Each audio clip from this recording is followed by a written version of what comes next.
The Maine Senate passed the Paid Family and Medical Leave bill today by a 22-12 vote. The bill implements a paid family medical leave benefit program of up to 12 weeks for eligible individuals. The bill's sponsor, Senator Maddie Daughtry, says the plan covers things like the adoption and fostering of a child, as well as end-of-life care. The program will be funded through a 1% payroll tax divided between employers and employees. Businesses with fewer than 15 employees would be exempt from the tax. Opponents of the bill say family and medical leave should be voluntary, not mandated.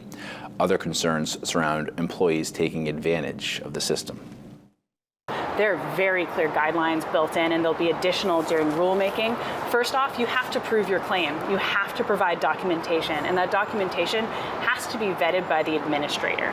The other great thing is that businesses are not going to be having to do that HR or dealing with that paperwork, because there will be that outside entity that's doing that validation and looking at the claim. Frankly, we should be looking at a more voluntary rather than mandatory approach. This is going to impact every business in the state. If you have 15 employees or less, you're still impacted by this. It's not as if they carved you out. They're just saying that you have to install something. And so it's still a mandate on every employer across the state. Daughtry says the proposal will benefit more than 75% of Mainers who don't currently receive paid time off. The bill faces further votes in the House and the Senate.